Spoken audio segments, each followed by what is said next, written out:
So as I promised, I'm gonna do a review on this new purchase, this new pickup.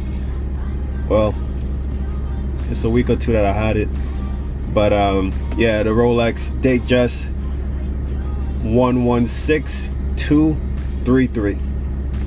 So I'm gonna kind of go in depth. I'm not gonna make the video too long, maybe just 10 minutes.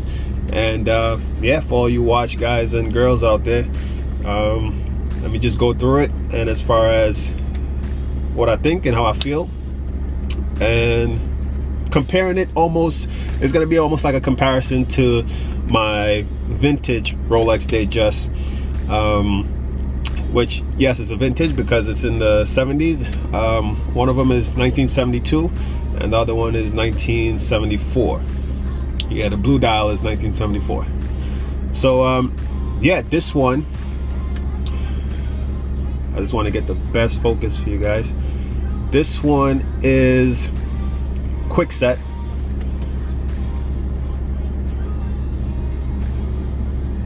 And no holes case. So this has the updated movement, champagne dial, Roman numerals. I've always been attracted to the Roman numeral dial watches, because they come in different variations, as some of you might know, but the Roman numeral, I think, for me is something that's really unique. This is the Oyster Bracelet. As you can see, 18 karat gold all the way through, even to the clasp, running through. Solid center links and also solid end links. These are the end links right here that actually joins to the watch. Here's a nice side profile, if we can focus. The clasp, I like the clasp a lot compared to some of my other watches. It has this interesting way of sliding up and then opens. I don't know how to explain it, but it's some unique engineering that went into it that allows it to lock in perfectly. It's secure and it comes off nice and easy when you want it to. So yeah, this is the clasp with the Rolex engraving, all the numbers, case back,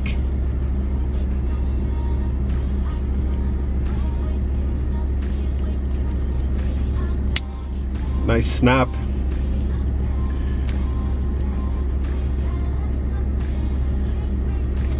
nice fluted bezel, 18 karat gold also.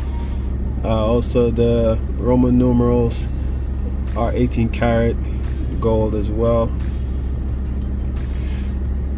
I think it's a beautiful watch. As I continue to wear it, it's really flashy and dressy. The Datejust is in a class of a dress watch, but also a sports watch. I've heard, you know, people label them in both categories. With this Oyster Bracelet, it's really a sports watch. On the Jubilee, it's really considered a dressy bracelet. So I've been able to, of course, enjoy the two bracelets. This one described in my first video briefly as it being really sturdy. The Jubilee bracelets that I've had were hollow. Well, Jubilee for the first of all is like a more loose, you know, five section bracelet. This is just 3. There's a lot of surface area with the gold in the center.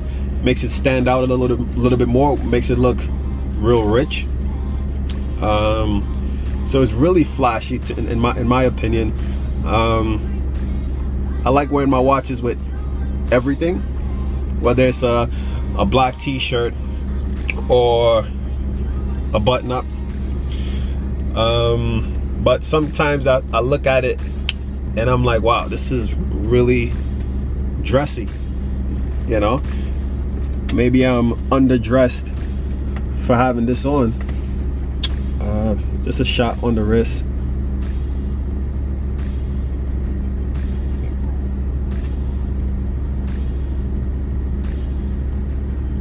There's something about gold that I like on my skin. It stands out really well. I'm always open for all gold watch. I've mentioned before I want the day date with the President bracelet, but after wearing this and it having visually more gold because of the Oyster bracelet, like I said, with the surface area is more substantial, the President might be too rich for me. I like subtle attention, not too much, and this it's the camera doesn't do it enough justice. It's really flashy in person. It stands out because of the champagne dial. Also the crystal, it's a sapphire crystal. Previously in my other reviews with the vintage Datejust, those are acrylic crystals, which are a little bit softer. The sapphire is more resistant to scratches, but it definitely will crack or shatter, not crack, if you smash it on the ground. The acrylic crystal is softer, so it's easy to scratch if you rub it against something, but you can easily polish it out, and that's just for the vintage models. The 1601, the 16013, the 16233, I think actually have acrylic and sapphire. No. If you guys know, let me know in the comments if the 16233 is sapphire or acrylic. I think it's sapphire. So this one is the most recent. You see the lugs are wider, they're more substantial. These right here, the lugs on the side, and the finishing is different also.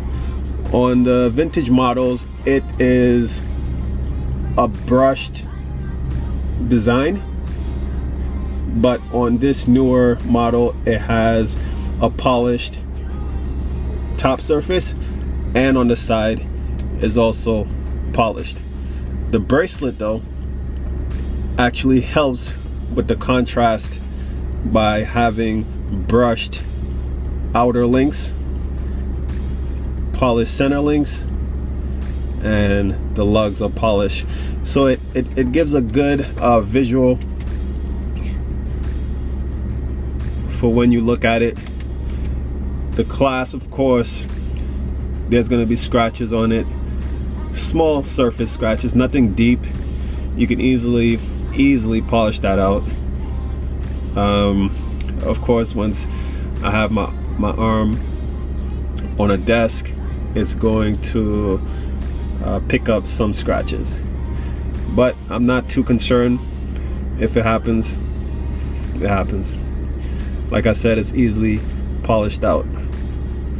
And so far, yeah, like my opinion on the watch is great. I love the size. It's a 36 millimeter. I've always told myself that 36 is the best size for me. And the largest I would go is 40 millimeter, which is like my Rolex Submariner. But this 36, I believe is the perfect 36 millimeter size, because not because a watch size cases 36 means visually they'll all be the same. Like I mentioned, the lugs on this is a little wider, so like the lugs on my 1601, They're a little bit thinner. They look different on my wrist, size-wise. This look way more chunkier and hefty. It's a little taller because there's a different movement. And overall, it's a great sturdy watch. This is a watch that I think anyone could wear, male or female, because of the size, the design, and in my opinion, I love when women wear men's watches, and that's, in my opinion, 34 millimeter and up. I would consider, in today's times, I'll say it's a men's watch, and women wearing it is perfectly fine. I would go as small as a 33 millimeter for myself,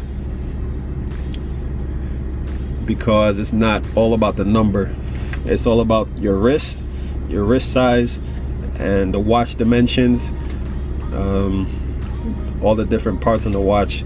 Sometimes the bezel might be wider and the dial size smaller, and make the watch appear small, larger. It all varies based on dial size and bezel size. So this is my most recent watch. Hopefully you guys like it, and maybe I might make one more video on it, going more into detail on the movement and maybe the history of the Datejust. Like I mentioned a few models like the 1601, the 16233, the 16013. Those are also watches that I love. So you guys could comment down below what you think, which variation of the Datejust you guys like, because they come in different dial colors, different indices as far as whether it's numbers, Roman numerals. So comment down below, give me a thumbs up, and I'll see you guys in my next video. Subscribe and turn your notifications on, and I'll see you guys soon. Then we fell asleep. The morning came, the night leaves. A little of a workaholic shit I might be. Up at 6 in the morning like I'm iced tea. Spent the grip on the Malcolm X, Spike Lee. Hope them other rappers never think they like me. On any given day, 60,000 on my white tee. Ain't nothing much but what them dollars bring. Addicted to the rush of money, wires and depositing. So no, I can't fall asleep at the driver's seat. That's why I wake